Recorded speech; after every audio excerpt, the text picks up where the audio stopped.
નમસ્કાર દર્શક મિત્રો, હું નિધિ સોની વોઇસ ઓફ કર્ણાવતી ન્યૂઝમાં આપનું હાર્દિક સ્વાગત છે। તો નજર કરીએ આજના મુખ્ય સમાચાર ઉપર।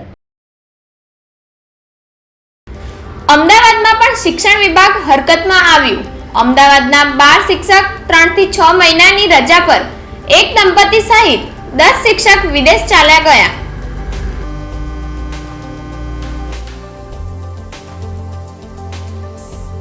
હાઈકોર્ટની ફટકાર બાદ પોલીસ રોડ પર। અમદાવાદમાં રોંગ સાઈડ હેલ્મેટ વગરના વાહન ચાલકો વિરુદ્ધ ડ્રાઈવ શરૂ। 2 દિવસમાં 6513 લોકો દંડાયા। 33 લાખની વસૂલાત।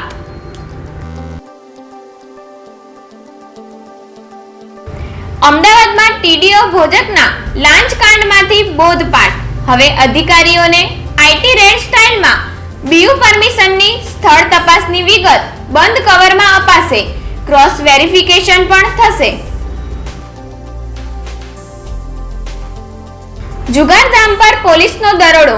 ગાંધીનગરના ભોયણ રાઠોડમાં ખેતરમાં જુગારની બાજી માંડીને બેઠેલા 3 જુગારીની 15,000ના મુદ્દામાલ સાથે ધરપકડ, 2 ફરાર। દારૂ અંગે પોલીસના દરોડા।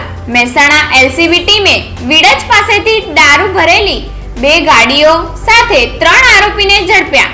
10 લાખથી વધુનો મુદ્દામાલ કબજે કર્યો। 2 કાર બચાવવા જતા અકસ્માત। નટુભાઈ સર્કલે લક્ઝરી બસ ધડાકાભેર ટ્રાફિક સિગ્નલના થાંભલા સાથે અથડાઈ, પોલ તૂટીને ધરાશાયી, મોટી દુર્ઘટના ટળી।